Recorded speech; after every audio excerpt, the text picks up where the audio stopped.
নমস্কার বন্ধুরা।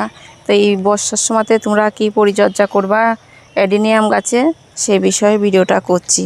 তো তোমাদের বাড়িতে যদি মাটিতে যদি থাকে অ্যাডিনিয়াম গাছগুলো, তাহলে তোমাদের কি করতে হবে, একটু পরিচর্যাটা একটু বেশি ভালো করতে হবে।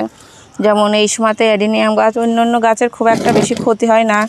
ছাদ বাগানে যদি ছোট ছোট গাছ থাকে সেসব গাছে বেশি জল বসে যায়। আর বিশেষ করে অ্যাডিনিয়াম গাছ যদি মাটিতে থাকে, সেই গাছ আমার যখন ছিল তখন মনে হয় বছরে 2-3টে করে গাছ এই বর্ষার সময়তেই মরে যেত।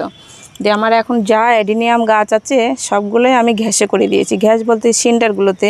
তো এখন দেখছি গাছের তো আমার খুব একটা ক্ষতি হচ্ছেই না, আর কডেক্স খুব সুন্দর মোটা হচ্ছে। তো তোমাদের বাড়িতে যদি মাটিতে থাকে তোমরা অবশ্যই 2টো ফাঙ্গিসাইড ঘুরিয়ে ফিরিয়ে দিতে থাকো। তো আমাদের এই সময়তে সবসময়তে বৃষ্টি হচ্ছে, তার মধ্যেও যখন দেখছো যে একটু বৃষ্টিটা একটু কমেছে, ছ্যাঁক দিয়েছে, তখনই তোমরা কি করো, অ্যাডিনিয়াম গাছগুলোতে একটু স্প্রে করে দাও। সাপ ফাঙ্গিসাইড হোক, অন্য ফাঙ্গিসাইড হোক, বেশ কড়া ধরনের ফাঙ্গিসাইড, সেটা তোমরা দিয়ে দাও। একটু গাছগুলোতেও স্প্রে করে দিবা, অথচ মাটিতেও একটু দিয়ে দিও, তাহলে সেগুলোতে ভালো হয়। আমার যেমন সিন্ডারে আছে তাও আমি দিয়ে দিচ্ছি মাঝে সাঝে। আর এই সময়তে সিন্ডারে থাকলে কি হবে, গাছগুলোতে থাকলে কি হবে, কডেক্স খুব সুন্দর হবে। কুড়ি তো আসছে, কিন্তু এই বৃষ্টির কারণে কুড়িগুলো সব ঝরে যাচ্ছে, ফুলগুলো বেশি থাকছে না, পচা পচা হয়ে যাচ্ছে। কিন্তু আমাদের এই কডেক্সগুলো খুব সুন্দর মোটা হচ্ছে। যেমন এই যে এইসব গাছ ফুলগুলো কত সুন্দর ফুটছে, যখন একটা ফুল ফুটতো বেশ সপ্তাহখানেক ফুলগুলো থেকে যায়।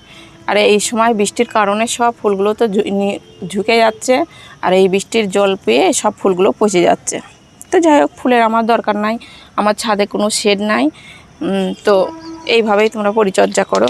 আর যেমন এই গাছটা আমি দেখিয়েছিলাম, বড় গাছ ছিল, এত পরিমাণে মোটা হয়েছে, কডেক্সটা আমার টপটাই ফাটিয়ে দিয়েছে, যে এটা পুরো টপটা ফাটিয়ে দিয়েছে। এভাবে ছিল, এই কডেক্স মোটা হলে কী হয়, টপ ফেটে যায়। তো ভিডিওটা শেয়ার করলাম, তোমাদের বাড়িতে গাছ থাকলে এই ধরনের পরিচর্যাগুলো করো।